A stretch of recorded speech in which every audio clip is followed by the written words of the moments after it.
Good day everyone! Sopas for recipe today. Ayan, meron na tayong lutong chicken dito. Breast part. Nahimay ko na din po. Meron tayong garlic, onion, hotdog. Yung ating 400 grams ng elbow macaroni.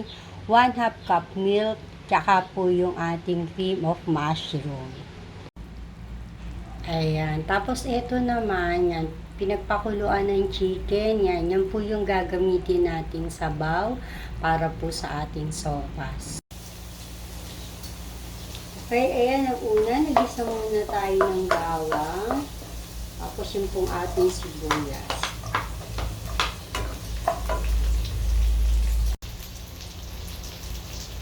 Okay, next, inilagay na po natin yung macaroni, tsaka ilagay po natin itong tablespoon na patis. Tapos, haluin lang po natin.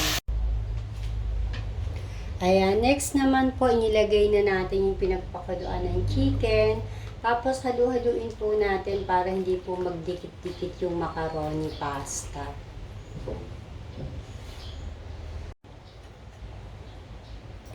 Okay, next naman po, ilagay na natin itong ating cream of mushroom. Yung iba po, sa uli ito inilalagay. Pero ako gusto ko inilalagay ko na siya habang nagpapalambot ng macaroni para kumakapit po yung lasa niya dun sa pasta. Okay, dahil madali lang maluto ang macaroni, ilagay na rin natin yung ating hotdog. Ayan. Saka yung ating chicken. Tapos, syempre, halu-haluin po natin hanggang maluto yung macaroni. Kasi half cook pa lang po siya ngayon. Okay, luto na po yung ating macaroni. Hindi po siya masarap ng sobrang malambot kasi lalabsa. Kaya ilagay na natin itong ating gatas.